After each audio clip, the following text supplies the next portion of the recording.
Well, hello everyone, and welcome to another episode of Harebrained Games, the Week in Games. We have just finished our Thanksgiving weekend, and it was quiet and glorious. I got some gaming in, I got some food in, and generally I had a relaxing time, and I hope you did as well.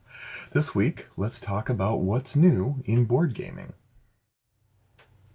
Okay, so this week we've had the deluge of games starting to ship.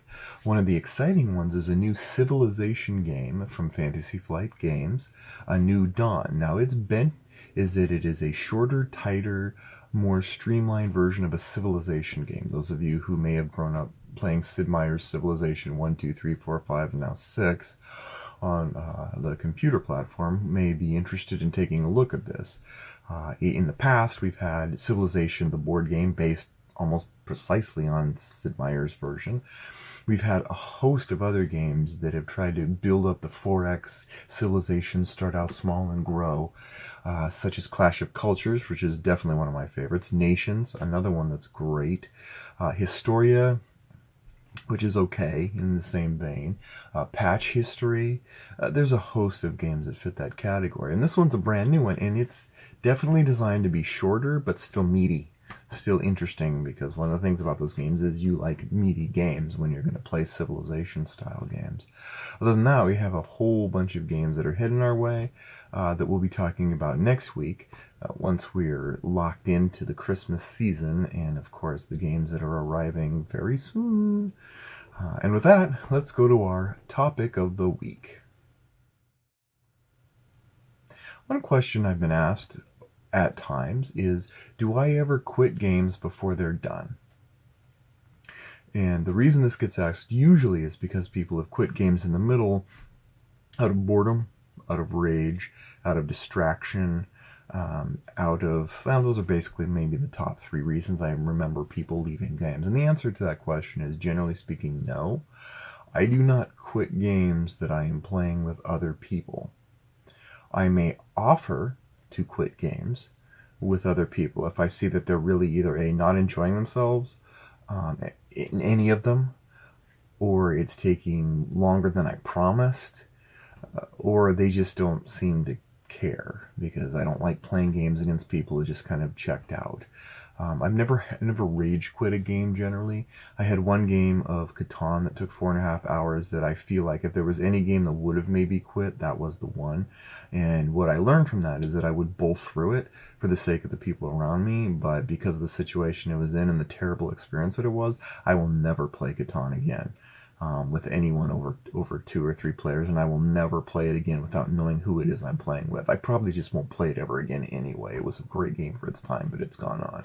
It's the reason I play the trumpet and not the ukulele, the mouth accordion or whatever it was. You move on from stuff when the luster is gone, and there are thousands of better games than Catan right now. But the answer to that is no. And in general, I would encourage people not to quit on a game when you're playing it. There's a lot of things I'd encourage. No, don't quit on it by getting distracted with your cell phone. Don't quit on it by just not caring.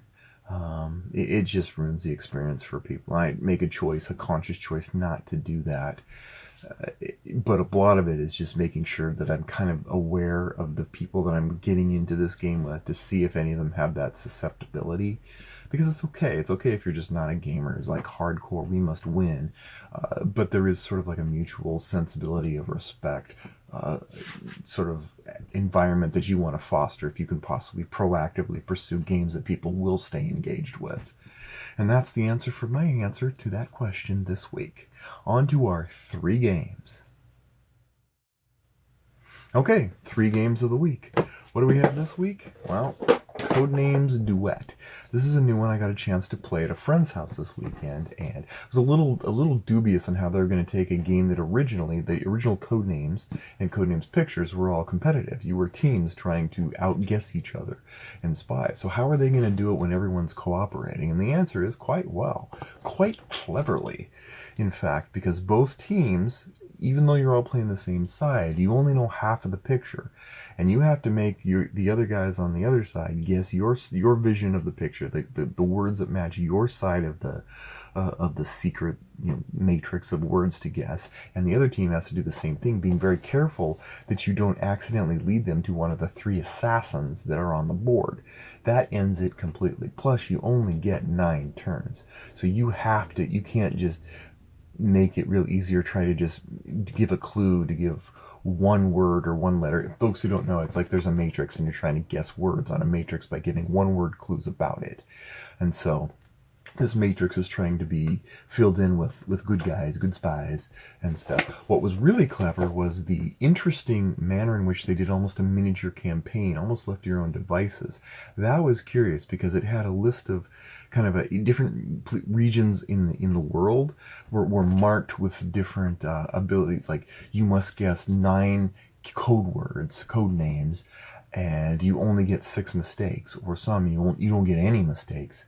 And so that was kind of an interesting campaign I'm looking forward to trying. We didn't get into the campaign, but that's Codenames. Duel. Patchwork, blast from the past, still holds its own. If you want competitive sewing, this is the game for you. So what?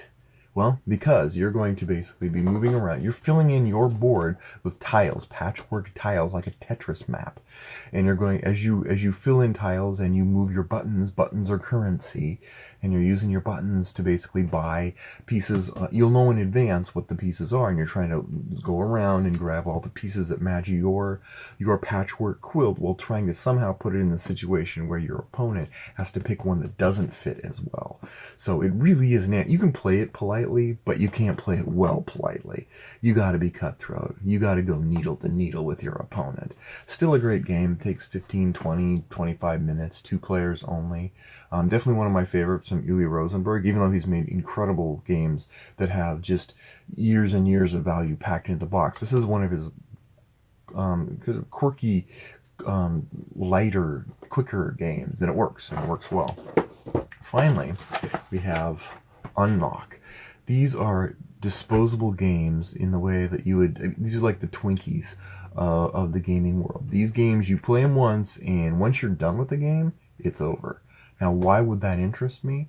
Because they're not that expensive, and they actually provide a similar vibe to a puzzle room. If you've ever had a chance to do a puzzle room where you're given 60 minutes to find all the puzzles and clues and unlock and get out of the room.